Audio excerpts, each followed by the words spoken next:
And two of my role models for masculinity are Margaret Thatcher and Hillary Clinton. Hillary Clinton never forgot about protection. Through her whole life, she's always like, I'm about helping kids. Always made it part of her public policy, was always very pragmatic about it. It was public policy that would plant trees the shade of which she would never sit under. I think that is the ultimate expression of masculinity. We are so happy to have this week's guest here in studio in person. Not a lot of these get to be in person. I want to introduce you in the way that we met you a little bit, though. The best people to me are the people that I stop and soak in every word and then take those lessons and try to use it to inform the questions I'm asking in 2 hours of live television and in the weekly podcast. And one of those people is Scott Galloway. Everything that you create, all of your content, all your podcasts, and especially your new book about boys and men resonates so deeply with me. So without any further ado, this is The Best People, and this week's guest is Scott Galloway. Thank you. Thanks for having me. Those were very generous comments. Well, your contributions to the political conversation may not be intentionally impacting how we cover politics, but I think your lens is one that speaks to me both as an anchor and as a mom. And I want to dive right into the book and then back into politics, if that's okay. Sure. I think that we spend so much time figuring out why people voted the way they voted. But I think with men and boys, it's important to understand why they're looking for what they're looking for and where politics comes in, because politics feels very downstream from some of the crises and some of the hinge points that men and boys are dealing with. So start where the book starts with your story. Yeah, born to a single immigrant mother, lived and died a secretary a lot of my life. Fairly remarkably unremarkable childhood. As you get older, you get more thoughtful. That's the good news. As you get older, though, the bad news is you get more thoughtful. And my narrative on my backstory was kind of like, check my shit out. I overcame all these obstacles and now I'm a baller, like, smell me. And what I've realized is I reverse engineer some of my success and blessings. They truly are blessings in the sense they weren't my fault. But also I consider myself a product of big government. I got assisted lunch. I got Pell Grants. When my mom, and I speak openly about this, and I don't think she'd mind, when my mom was 47 and I was a senior in high school, I was living at home. I was either going to go to UCLA or I wasn't going to go to college. I just didn't have the money or the sophistication to apply to other schools. And my mom became pregnant, terminated a pregnancy that was made available and inexpensive. If my mom had not had that freedom, I don't think I would have gone to college. As the only male in the household, or the only person in the household, I think I would have gone to work. I got in UCLA when there was a 74% admissions rate because there was many more seats relative to the population then.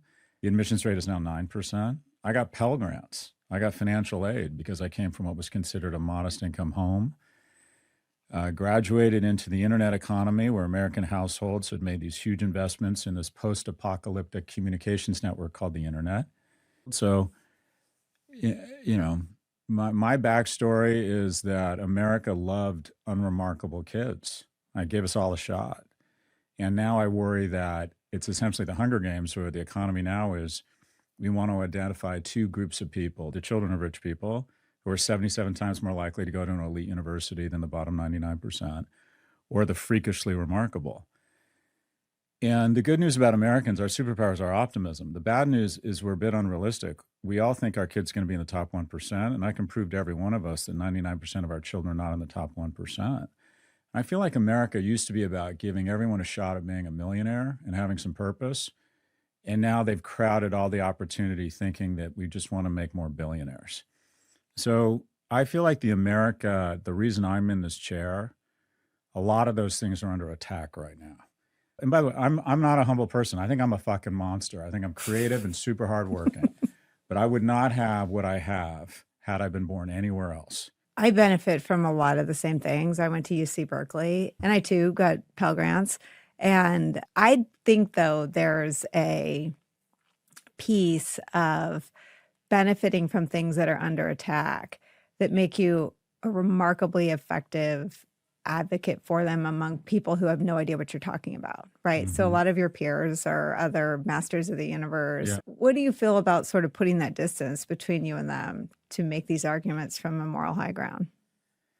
A lot of it's a high ground, but like I said, I'm not a humble person. I think I can really use platforms and creativity and art to communicate some of these messages and create a more empathetic nation. And most people don't look at me and don't think that kid got Pell Grants. And I think if you grew up with money, you can have sympathy for people without money and you can still be a huge advocate, but you really can't have empathy. I don't think people really know. I remember feeling like you have these series of conversations when you're a kid and you don't have money. We'd win a Little League baseball game. I know your son's a baseball player, and you'd kind of get shuffled and sequestered into the car because your mom wasn't sure who was paying for what, and she didn't have money. It feels as if when you grow up without money, it literally feels as if you're walking around. I remember thinking that like my mom and I just weren't worthy. It's like there's a ghost following you around in a capitalist society saying, you know, you and your mother, you guys screwed up. And I think it's so important to have these stories because one of the things I think we're really missing in our nation right now, my book's about masculinity, and I think one of the legs of the stool of masculinity is protection. And I feel like we've lost that. I think some of our leaders have conflated incorrectly and dangerously masculinity with coarseness and cruelty and have skipped the whole protection part of masculinity. And our budgets reflect our values. 20% of the nation is under the age of 18, but 40% of SNAP recipients are under the age of 18. That reflects a value on the part of both parties that we've made a conscious decision that there's going to be double the number of hungry people under the age of 18 who are, it generally is not their fault. So I feel as if our nation has moved from a sense of protection and a sense of empathy and a sense of trying to give everyone a shot of being in the top 10%, and instead doubled down on this notion that we'd rather just have a small number of freakishly remarkable or fortunate kids. So I think it's important to tell these stories. As you get older, you get more thoughtful and you start thinking, okay, maybe I have an opportunity to just reverse engineer and make sure my success and make sure some of the things that got me here, that those avenues are at least as wide as they used to be and hopefully a little bit wider. So I feel like I have a debt. From 1945 to 2000, America registered a third of the world's economic growth with 5% of the population. So Americans 45 to 2000 got 6x the prosperity. And then all of that massive prosperity was crowded into a third of Americans that were white, male, and heterosexual. And I'm all of those things. So the smartest thing I did was being born a white heterosexual male in 1964. I hit the lottery without buying a ticket, which means men of my generation have a debt. And the way I try and pay that debt is I try and raise awareness around the struggles of young men because they're being held accountable and guilty for my privilege. And when I start talking about this stuff, there's an understandable gag reflex from progressives, from women, from non-whites. I get it. But I think the mistake we're making is we're holding young men accountable for my unearned privilege. I get it. I've had too much advantage crammed into people who look, smell, and feel like me. But the notion that we're not going to recognize that now with young people, if you go into a morgue and 5 people who've died by suicide, 4 are men, if there was any other group committing suicide at 4 times the rate of the control group, we'd weigh in with programs. But because of my unearned privilege, we just have a lack of empathy for young men who do not in any way register the same advantage that I've registered. Well, who's the we? Because I think your analysis of the results of the 2024 election is spot on, that it wasn't just young men lured into the Trump adjacent manosphere, but it was their mothers.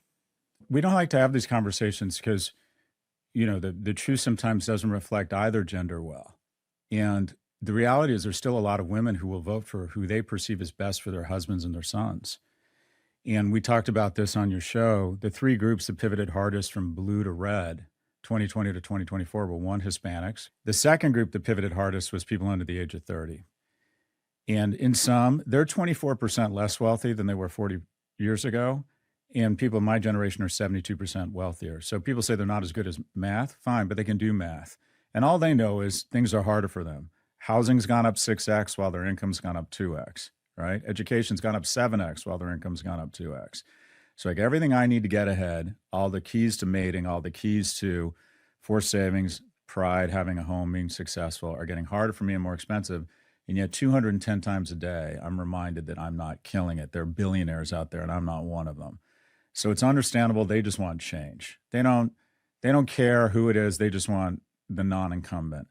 But as you referenced, I thought the most interesting one was 45 to 64-year-old women pivoted hardest relative to 20 to red. And my thesis is that's their mothers, because if your son is in the basement, and we used the term before, vaping and playing video games, you don't give a shit about territorial sovereignty in Ukraine or transgender rights. All you know, the basic compact any society has with its populace is one thing: play by the rules, be a good citizen, and your kids will do better than you. That's the fundamental contract. And for the first time in the 275-year history of America, a 30-year-old man or woman isn't doing as well as his or her parents at 30. And that not only impacts the 30-year-old, but likely his roommates, his parents, are reminding him of his failure every day by virtue of the fact he can't afford to move out. Mm-hmm. And it creates rage and shame across the whole household. If your son is failing, almost half of men under the age of 24 are living at home. 1 in 5 men age 30 are living at home. 1 in 3 will live at home at some point before the age of 25. And all I can tell you is if you're the parents of a struggling kid, your whole world shrinks to that kid. And politically, if you see it as a non-health related issue, you just want change and chaos. And I think you're very open to the idea of a strongman and authoritarianism. And the most unstable, violent societies in the world all have one thing in common. They have a disproportionate number of young men with a lack of economic and romantic opportunities. And that isn't to say that a lack of economic and romantic opportunities is any less bad for women. But the reality is women, when they have less economic opportunity, they can still find or have an easier time finding a mate. Men mate socioeconomically horizontally and down, women horizontally and up. And when the pool of horizontal and up males keeps shrinking, there's a lack of household formation. And the joke is that Beyonce could work at McDonald's and marry Jay-Z, but the opposite is not true. And we don't like to have an honest conversation, but let's have an honest conversation. 75% of women say economic viability is key to a mate. Only 25% of women, they don't really care. And so what you have is a pool of economically and emotionally unviable men. 1 in 3 men is in a relationship under the age of 30. It's 2 in 3 women. And you think, well, that's mathematically impossible. It's not. Right. Because women are dating older because they want more economically and emotionally viable men. And let me just finish this word salad. Okay, loneliness is bad, but it's bad for everybody. Actually, it's worse for men because there's a cartoon of a woman in her 30s who didn't find romantic love. What a tragedy. What a crime against humanity. She's alone living with cats. Well, you know what, Nicole? She's just fine. Women have a tendency to take a lack of romantic energy and pour it back into their friend network and their professional lives. Right. If a guy hasn't been married or cohabitated with a woman by the time he's 30, there's a 1 in 3 chance he'll be a substance abuser. Men need relationships much more than women. Widows are happier after their husband dies. Widowers are less happy. Women in relationships live 2 to 4 years longer. Men 4 to 7 years longer. The reality is men benefit much more from relationships and quite frankly go down a downward spiral when they lack an opportunity for a romantic relationship. And without economic viability, they're just not attractive to women. When we started talking about the ways that government or the state can level the playing field through Pell Grants and what it's like to be in those programs, it sounded like there was some flash of emotion and sort of the path that you took. Is the other side of all of that a human capacity for vulnerability? And did you always have that? Or is that what you're talking about you added to your ability to understand your story in hindsight? So it's strange. One of my hacks, I have this series of life hacks. I struggle with anger and depression, which probably doesn't surprise anybody that listens to my podcast.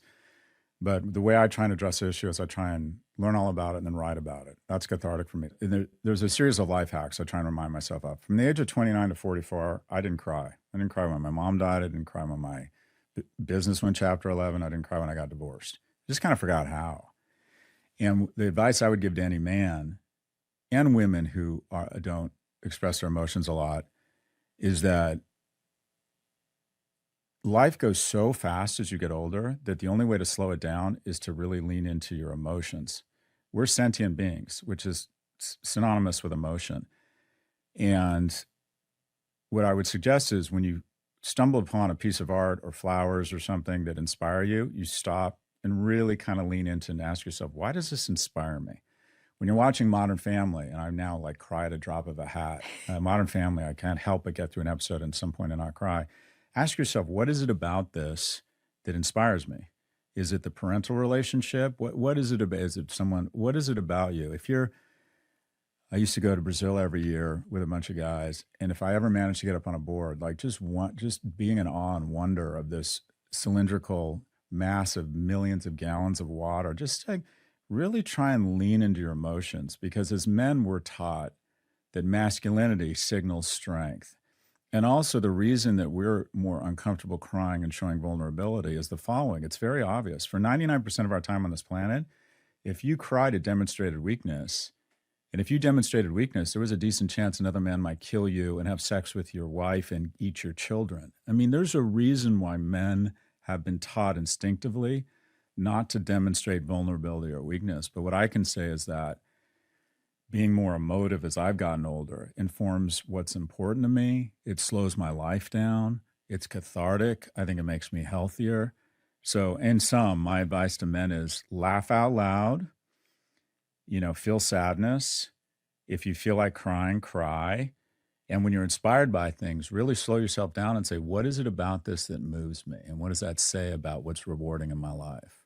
As you're talking, I'm thinking of John Boehner, the former Speaker of the Yeah. House, who was such a Yeah. wonderful male public figure. He cried all the I time. saw that. I remember never that. took him live because if we were taking him live, there was something happening without watching him weep. He Yeah. cried when the Pope came. He didn't. I think he's still crying about the Pope. I mean, he cried when he got the job. He cried when he left the job, and it was so additive to his persona and to what people thought about him. Why do you think people are still trapped in a phony view of what masculinity is? I don't know. I think it's conflating masculinity with a weird sense of strength. But, I think like when I think about what makes a good partner, what you really want is you want someone to notice your life, right? You want someone who like just observes you, because the biggest fear is you go through life without a series of deep and meaningful relationships. And it's as if you never happened, right? And I think men are taught that their role as a protector and a provider and a procreator, that's what I think of the three stools of masculinity, that it's hard to present yourself as strong and a provider and a protector if you're emotional. But I do think that's changing. I think men are getting better at that. And I think a lot of young men, I mentor a lot of kids, and I've only had it happen once. I said, listening to you, I was talking to this kid about his mom's Alzheimer's. I'm like, I said, I feel so bad. I've had a shitty day. And I'm like, I can hear the emotion in my voice. I'm like, don't be freaked out. I cry all the time. And he started crying. And I think it was nice for him, because I just think at some point you need that release and you need to process. We're just not good at it, Nicole. Yeah. But then the thing about it is that I've noticed, I was on The View and I started crying, and I didn't like it at the moment. I was really like embarrassed. I'm like, I'm with four really impressive women in front of a studio audience where they're getting free shit handed to them, and everyone's like, yay, and it's a great to be at fall in New York. And then this professor comes on and starts crying when he's talking about his father, and I'm like, oh, fuck. And of course, that's the thing they clip. I mean, this may be one of the enduring gender divides. I think what women feel when anyone is emotional, a man or a woman, is connection. And maybe what men feel is shame. And I just I think want to that's right. toggle back to childhood. And I wonder for any child, how twisted and braided is it with shame? And Yeah. how twisted and braided was that for you? With you're talking about the wave. I mean, one of the first things you write about is the waves, you describe them almost the same way, and you talk about surfing with your dad. Yeah, I mean, my dad was very emotive. My parents are European, but I think you can not only learn from what your parents do to what they don't do. I started something that's been a gift for me. I'm super affectionate with my boys. I used to kiss them on the lips until they wouldn't let me. My closest friend Lee, his father used to come over, and his father looked like Burt Reynolds. He was such a handsome guy, and he was an entrepreneur. He was one of those guys you just looked up to. And they used to walk in, and Lee's a young, handsome guy. And just very naturally and seamlessly, they'd kiss each other on the lips. And I had never seen anything like that. My dad occasionally would mess up my hair, but that was about it. And so I thought as I got older, like, and my mom couldn't help it sometimes. She would occasionally grab my hand, but she was raised in a non-affectionate. There just wasn't a lot of affection. And you can make a conscious decision, like, we're an affectionate species. We're meant to lie on top of each other. I think the nicest things I did as a dad was I decided I'm down with co-sleeping. And one of the biggest regrets I had is we read some stupid article about Psychology Today or something that you're not supposed to let your kids sleep with you. In India, co-sleeping's big, and Japan's co-sleeping. And my 2-year-old son used to show up at our bedroom door with an offering of his basket of cars saying, if you let me come in there, you can play with these too. And we're such idiots. For the first 2 years, we didn't let him co-sleep with us because we thought that was bad. But one of the most rewarding things I've had in my life was letting our kids, when they want to come in and sleep with us. And I'm just, trust me on this one, for the men sleeping out there and the mothers sleeping out there, co-sleeping with your kids when they're little is a gift. And when you're older, you'll cherish it. Just trust me on this. I'm with you. I mean, my ex-husband still calls me a panda mom. I mean, it's all the soft things. And my mother and grandparents are Greek, and so it was everyone kissed everybody on the lips, you know. I've gotten to a point now, I try to manage my depression without pharmaceuticals. Not that they can't serve a huge purpose, but I know when I'm going dark, and I have this means or this behavioral therapy to try and reverse the downward spiral. And I have it's an acronym, SCAFA, SCAFA. S for sweat. I immediately try and reset my system by sweating. Clean, I try and eat at home, non-sodium, not fatty food. Abstinence, what I mean by that is I love alcohol and marijuana. I'm good at them. I'm a better version of me, a little fucked up. I've gotten more out of alcohol than it's gotten out of me. They're additive to my life, but when I feel myself going down, I stop all outside substances banging on my sensors. F, family. I find being around my boys is restorative because my boys can be such jerks, it makes it impossible for me to stay in my screwed up head. And then affection. And I'll even say to my boys, I'm feeling down. And they know to kind of like come sit down with me on the couch and throw their legs over mine. The dogs I find are very affectionate. Dogs just want to lie on you. Yeah. I have a little rescue mutt that I think is a dachshund. And then we have a Great Dane. So we have some very big and good very lap small. dogs. Yeah. I have 2 Vizslas. They're lap dogs too. Oh, we had a Vizsla, They sweetest dogs in the world. But they have to run, they have to feel, they have to touch. Very sensitive dogs. Very sensitive dogs. Yeah. How much of managing your own mental health do we, leave the gender piece out of it, but does everyone have to take responsibility for understanding that there's so many things working against you with the phones, with the isolation, with whatever sort of post-COVID work habits are? I mean, you talk a lot about it on your podcast, you write about it. I mean, how much should be as much of a practice to take care of your mental health the way people take care of their workouts? Well, first is to acknowledge that unfortunately, unwittingly, moment by moment, we have connected our economy to diabetes and depression. Healthcare is the biggest industry in the United States, $2 trillion a year. And a decent amount of that is based on the obesity industrial complex. And then the most valuable companies in the world, representing 40% of the S&P by market value and 20% of global equity value, are big tech firms who do a lot of things, but the 2 real primary businesses they're in are sequestering you from all other activities. The more time you're on the screen, the less time with your parents, friends, mentors, mates, the more money they make. And also, in order to keep you engaged, they want to enrage you. I've been in marketing my whole life. From 1945 to the introduction of Google, we thought the ultimate secret sauce was sex. Drink our beer, you'll be hotter. Buy this car, greater likelihood of a random sexual experience. What the algorithms found out is there's something that sells better than sex, and that is rage. And so you have to be cognizant of the fact that the industrial food complex wants to get you addicted to sugary, fatty, salty foods, hand you over to the diabetes industrial complex, which will make money on dialysis, statins, cholesterol drugs, hip and knee replacements. It's a big business. And that the most valuable companies in the world have a profit incentive to use their godlike technology to sequester you from relationships. And the worst thing you can do as a mammal to your mental health is not be around other people. Put an orca in a tank alone, see what happens. The worst thing you can do to a human is solitary confinement. By the way, there's a new study coming out showing that 20 to 30-year-old males are spending less time outside than prison inmates. Jesus. What happens to your dog when you leave it alone without another dog or another being? In sum, your success, your economic success, your mental health, your likelihood of becoming a millionaire, your likelihood of not engaging in self-harm, your likelihood of not hurting someone else, your likelihood of having more sex is inversely correlated to how much time you spend on a screen. So just recognize you are up against a very capable, well-armed foe that wants to sequester you and divide you from the key thing to mental health, and that is being around other people. I say this about the phone because I have a 13, almost 14-year-old, and we have a lot of structure around phone use still, and it's a friction point. But I say to him, you're the only generation that's going to have one of those things. It's going to be like cigarettes. Mm-hmm. You're going to look at your kids, and they're going to say, you had a phone when you were 10? That would be like me giving you a pack of cigarettes. Like, do you think that the society and policy and laws and norms will catch up with all that is available in science, all that information that you just shared? Yeah, I think I think our biggest regret around our economy and big tech is we'll say, okay, the income inequality was bad, the monopolization, there were a lot of bad things of big tech. The thing we're going to just be in disbelief about is how on earth did we let this happen to our kids? Right. Like, who thought it was a good idea to hand a 9-year-old a screen? We age gate the military, pornography, alcohol. Voting.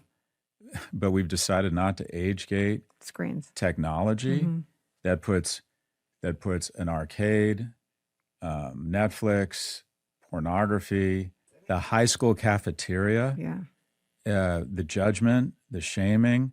We've decided to let a 14-year-old, when they're especially susceptible to their social capital or lack thereof, where young men who are more sensitive and can become more addicted to dopa hits faster, and we put this in their pocket. So typically what happens is it takes 20 years to figure things out. It took 30 years with cigarettes. It took 20 years with opiates. It's been about 20 years with smartphones, and it's happening. They're banning phones in schools. So I think we're figuring it out. And the thing is, there's common sense solutions.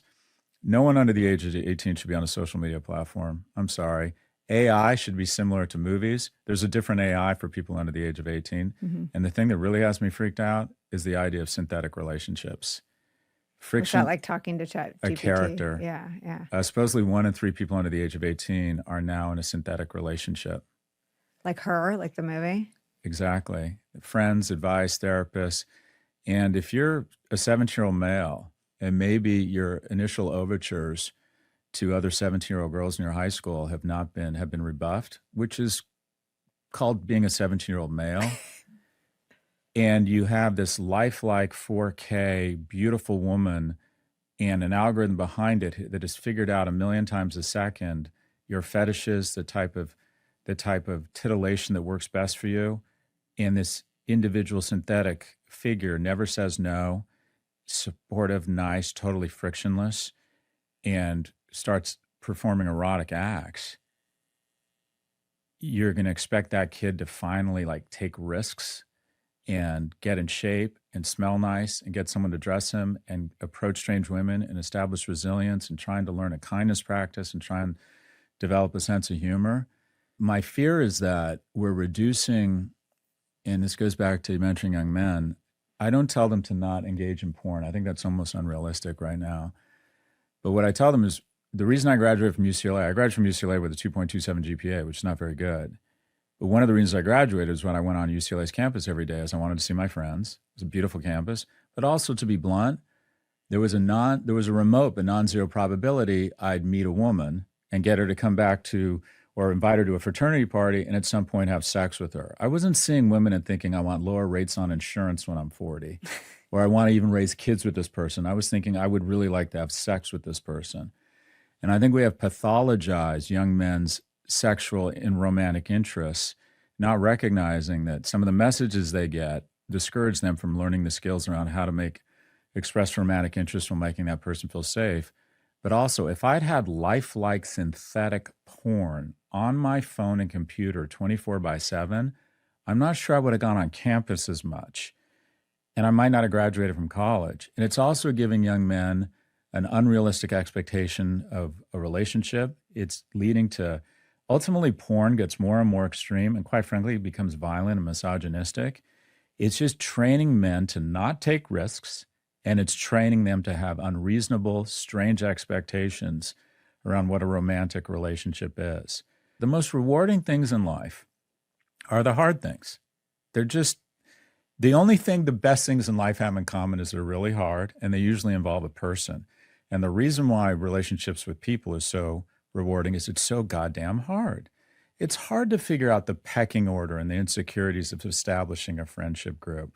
It's hard to come into an office like this and put up with a bullshit boss who's less talented than you, or not make as much as Bob because he's been there 20 years longer. It's hard to navigate that.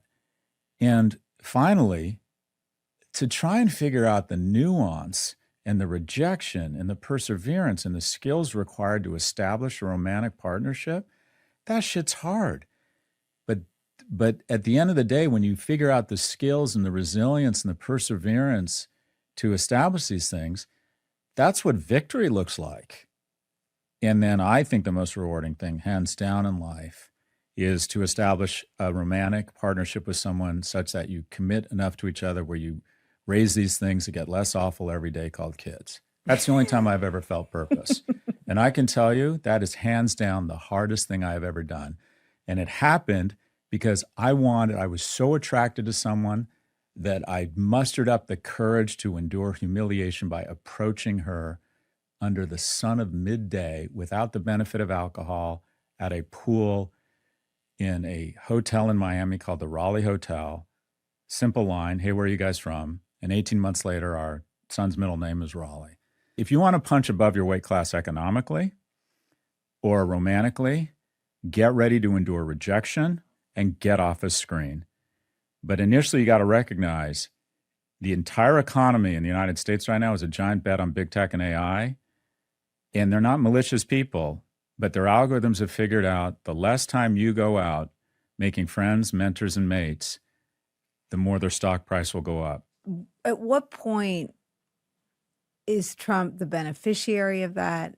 And at what point in the second term as president is he the architect of that? I'm just thinking of his bets on AI, his bets on the billionaires to the exclusion of his own working class base. So I think essentially Trump was essentially most candidates who win, whether it's Kennedy or FDR, TV and radio, so to speak, weaponize a new platform that's emerging and leverage it better. President Trump did it in 16 with Twitter. In 24, the medium that got him elected was podcasting, I believe. Me too. And that is the average viewer of a cable news network, if you distill it down to a person, is a 70-year-old white woman. She knows who she's voting for. The average podcast listener is a 34-year-old ethnically ambiguous male. He's a swing voter because he typically votes on who he perceives as being better for his pocketbook, and that flips back and forth between Republican and Democrat. So when he went on Rogan, he got, between his audio downloads and video views, he got 55 million views. Vice President Harris, to have matched that number of impressions, would have had to gone on MSNBC, CNN, and Fox every night for 3 hours for 2 weeks. Did you notice that Trump went on every Manosphere podcast? Because somebody very genius in campaign said the swing voters are young men. Our message of what I would call faux masculinity is resonating with them. They don't feel seen. And the way we reach them is with Andrew Schultz and Theo Vaughn. I think the Manosphere and podcast delivered the election to Trump. Now, what I think is really damaging to young men right now is that, whether we like it or not, the premier role models for young men are going to be the most powerful man in the world and the wealthiest man in the world. And right now, that's Trump and Musk. What And about athletes? yeah, but they don't have maybe or rock stars. But I still think that globally, that if you had to pick the two role models that young men are going to look up to, or young people in general, it's going to be the president, and in a capitalist society, whoever's won the game, right? And that's the richest man in the world. The whole point, though, of prosperity, and I think we miss this sometimes, the whole point, the whole shooting match, you develop economic security so you can take care of yourself. You want to fix your own oxygen mask. But the second leg of the stool is protection. Think about the most masculine jobs, cop, fireman, military. At the end of the day, they protect. The whole reason you want to work out and be big is such that you can protect people physically. That's when you feel, in my opinion, most at peace, when you feel like your kids are safe, when your partner feels noticed, when you can protect your country. And this is where I think our leadership has entirely failed. I just think they don't move to protection. Being sued concurrently by two women for sole custody of that child because you have not spent any time with that child, that couldn't be any more anti-masculine. Figuring out a way such that in the most prosperous nation in the world that kids are going to go hungry, there just couldn't be I mean, anything. and they're trying to manufacture hunger. I mean, it's not an accident that they're refusing to solve. It's a benefit they're designing a way to not provide. And I like that you write about, it's a correction I made immediately, that toxic masculinity isn't a thing. It's oxymoronic. I called a couple of guys that I know felt disaffected after 2024. And I said, why don't you start like a BDE pack, like Big Democracy Energy, like what masculine, and this was I love after the that. cabinet came together. Yeah. And you've got Hegseth was investigated for rape allegations. Matt Gaetz was his first choice for AG, who was repelled by his own Republican caucus. They repel no one. I mean, why isn't there an effort? Forget about politics, I guess, for a second, but hopefully it ultimately benefits politics to rebrand like male energy and what masculinity is and isn't in a way that grafts onto our politics. It makes all these points in a political arena. Would you take this mission and run for office? There's a lot there. So I consider myself a patriot. I want to add value, but the way I'll go in reverse order, the way I can add the most value is by bringing attention to what I think is an outstanding bench of Democratic candidates. That's my superpower. And so that's going to be my role. And other than being a narcissist and having some money, which are qualifications to run for office, I don't especially like people. I don't think I'd especially enjoy the job. I don't think I'd be especially good at it. So the way I can be a patriot is by trying to restore some of the great, quite frankly, I say, I want to make America, America again. And the way I can be helpful is what you're doing, and that is bring attention to the issues. I just think we have an outstanding bench of people who are great at this. So But do they think outside the box enough? I mean, you've been talking about an economic strike for months. Someone should have done it already, and they should have done it when states started passing voter suppression laws predicated on a lie about election fraud in 2020. I mean, do you think anyone in the political arena moves fast enough? Yeah, I think I find when I spend time with some of these politicians, and I coach a lot of them, I'm like, no, just we're in a world where you just need to sound real. If you're not saying something occasionally off color or offensive every once in a while, you're not being real. And just getting on with the stump speech that tries to thread the needle and not offend anybody.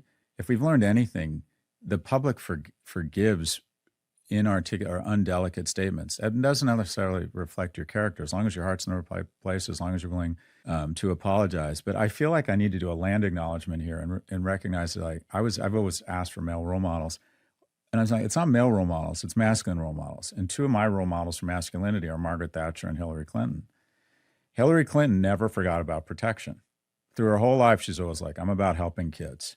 Always made it part of her public policy, was always very pragmatic about it. It was public policy that would plant trees the shade of which she would never sit under. I think that is the ultimate expression of masculinity. So masculinity and femininity are not sequestered to people born as males as female. And a lot of women bring great masculinity, but I would argue that 95% of us who are born binary, which by the way doesn't mean any lack of opportunity, grace, and respect for the 5% who are non-binary, but 95% of us are born binary. And for those of us born biologically male, I think leaning into masculinity can serve as a great code. There's too many decisions to be made in this world without a code. And you might get your code from your family, from your religion, from the military. I think I got my first code from work. I worked at Morgan Stanley, and there was a certain acceptable behavior and approach to work and approach to each other. But I think masculinity can be in an aspirational format, can be a great code for young men. And to your point earlier, there's cruelty, there's abusive behavior, right? There's being unfair, there's being reckless. That's not masculinity. So I think there's an opportunity to reframe masculinity in an aspirational way and help young men lean into it. There's an award called the Carnegie Award where they basically give awards to people who risk their own personal safety to help somebody else they don't know in the heat of the moment. Literally the Rushing Into the Burning House Award. They give about 80 awards, I think, every other year. On average, 75 of those 80 go to men. Where we see recklessness in young men, you also have to recognize there's valor there, right? Where we see impulsiveness, young men are willing to rush an enemy. But if I say women make better doctors and lawyers, and it looks as if they are, on average, better doctors and lawyers because they have better EQ, more detail-oriented, more nurturing, more observant. If I say that, people nod. If I say women are better managers because they have better EQ, and maternal skills, I think, are somewhat synonymous to good management skills, people politely clap. If I say men make better combat soldiers, or on average might make better entrepreneurs, there's a general gag reflex of, I don't feel safe around you. So I don't think we have an honest conversation around the positive side of masculinity. The far right was the first to recognize it, to their credit. But their answer is to take non-whites and women back to the 50s. Well, and their answer is to put into that coalition Nick Fuentes, who I know is a trigger for you. I mean, their coalition is to take everything toxic and merge those two words together, toxic and masculinity.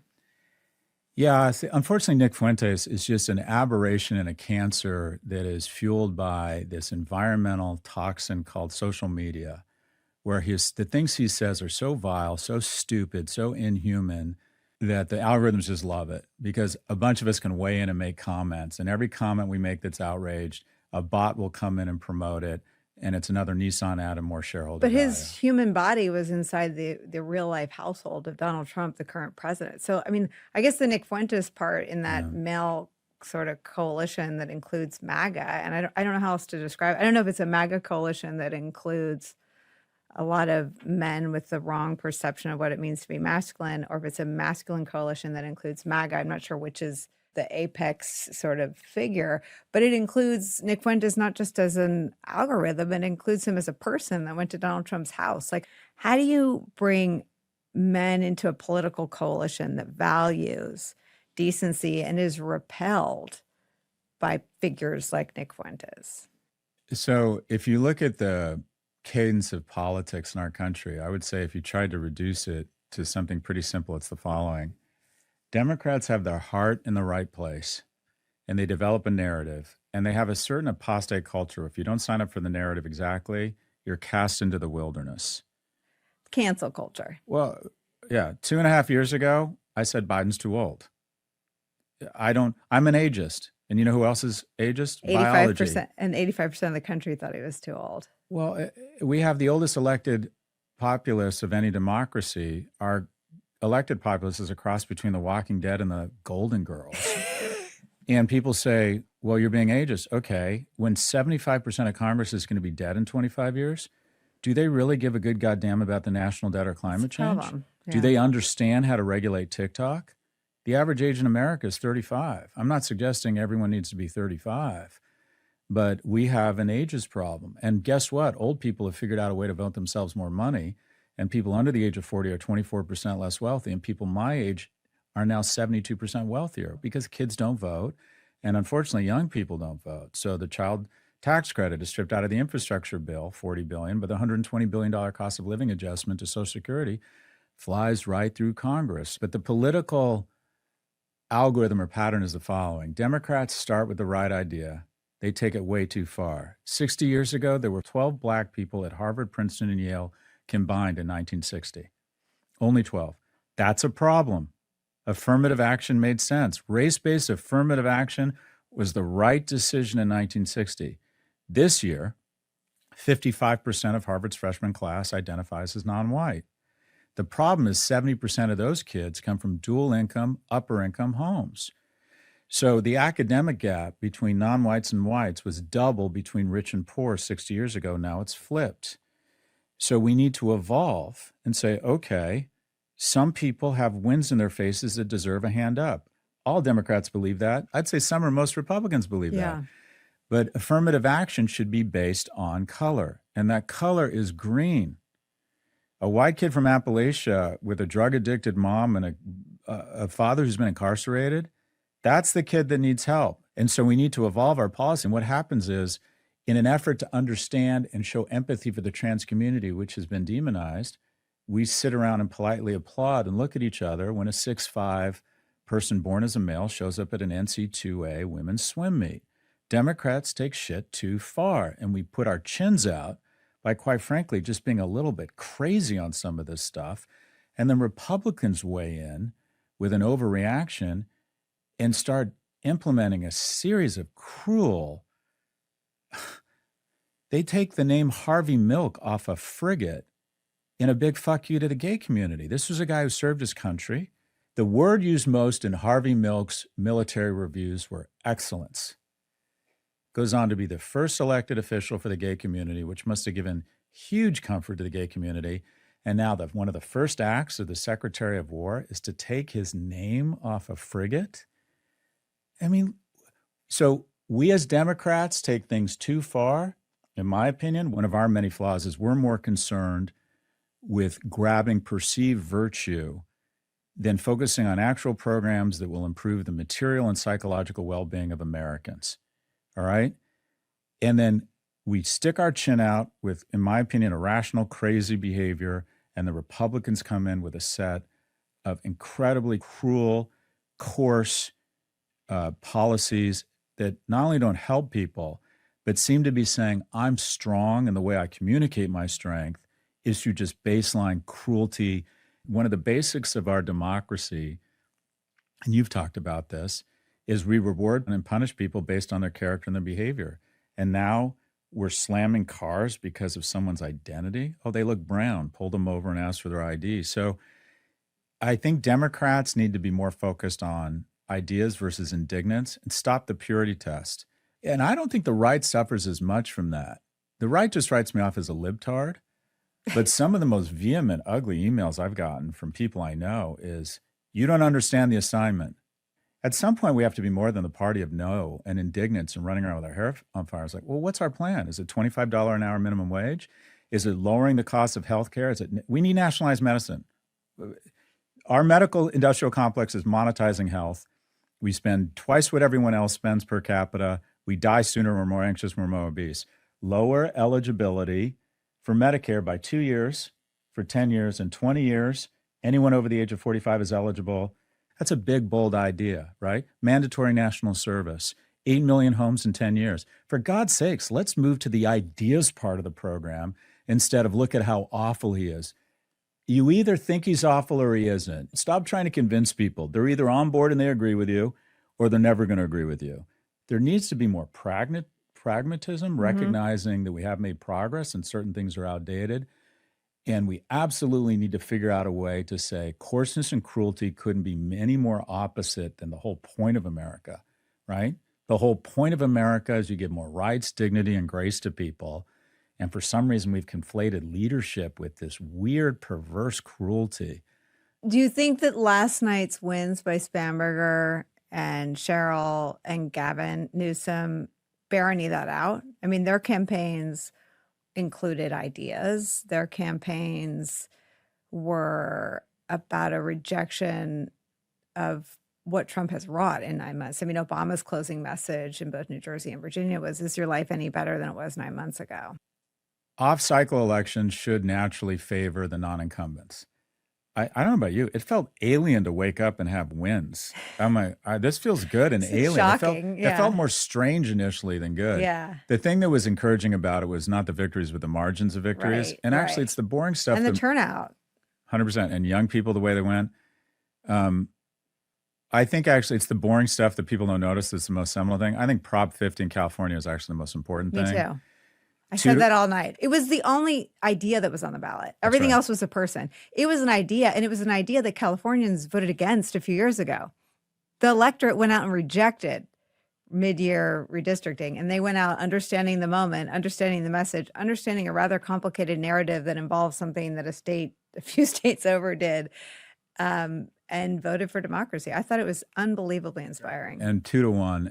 It also, I think right now, it kind of cements Newsom, in my opinion, as the Democratic frontrunner right now with a lot of time to go. But something I was really encouraged by was the governor's wins in Virginia and Jersey. Excuse me. So let me be clear. Empathy is not a zero-sum game. Gay marriage didn't hurt heteronormative marriage. Civil rights didn't hurt white people. And advocating for young men and recognizing just the stark data doesn't in any way take from the fact that women still face real hurdles. Once a woman has a baby, she goes to 73 cents on the dollar relative to her male peers. We still haven't figured out a way to maintain a woman's trajectory professionally if she decides to actually continue the species. The dude's fine. No, as a matter of fact, his earnings usually go up. Oh, Bob just had a baby. Oh, Bob would be great for the promotion. Oh, she's pregnant? Well, she's going to come back, right? Or I don't know. Do we really want to invest in her future? Anyways, there are real issues still facing women. And one of the biggest issues that is just so obvious, straight up, misogyny is a tough word, bias against women is the following. The only thing our 535 elected officials have in common, the only thing you'd say is a requirement, is I think something like 95 or 97% of them graduated from college. That's the prerequisite to be an elected leader in America. More women have been graduating from college for the last 40 years than men. And yet it's 26% of our elected officials are women. America is a highly lookist and sexist society when it comes to our elected officials. Show me a 5'4" person with a high-pitched voice and 140 IQ. Hello, school board president. Show me someone 6'2" with a deep voice and 105 IQ. Hello, Mr. Senator. I don't want to see a woman as the Democratic nominee for president, not because I don't think it's time, but because I think she will lose. Because I think America is still very sexist when it comes to its elected leaders. So last night for me was some sense of progress. Because I don't care if you're Democrat or Republican. You don't want to see either party nominate a woman? I believe there will be a female president. She will be a Republican, and she will bring one attribute that will get her elected presidency. And that is a belief that if you run so much as run a stop sign, she will drone strike your ass. It is going to be a Margaret Thatcher-like. I do not like people. I don't like leaving my home. The only person I've ever canvassed for door to door was Secretary Clinton, who was a hero of mine in 2016. I hope it's a straight white male over 6 feet tall, because I just think America deep down is still pretty sexist when it comes to elected officials. And by the way, I'm not saying that's the way the world should be. I'm saying the world is. It's just, we've been paying attention, yeah. Going back to New Jersey and Virginia, I don't care Democratic, Republican. You look at these candidates. Our candidate quality was far superior. Through the roof. Yeah. And the fact that we're saying it might be close. So I found it really encouraging, not only as a rebuttal to Trump and his policies, but that the candidate quality was so strong and that people are hopefully starting to embrace more female candidates. The fact that a quarter of women are elected officials means there's straight up still a lot of misogyny when it gets to our elected leaders. And my point of bringing this up is we can walk and chew gum at the same time. We can recognize that we need to train or educate our younger people that women, despite all the history books just showing arguments between dudes, that women can be great leaders, right? While at the same time recognizing that young men are 4 times as likely to kill themselves, 3 times as likely to be addicted, 3 times as likely to be homeless, 12 times as likely to be incarcerated. There's programs and ideas for all of this. Thank you for your time on all of this. Mark Galloway, who never minces words, and has written a really important book, Notes on Being a Man. Thank you for being here. Thank you, Nicole. Thanks for your good work.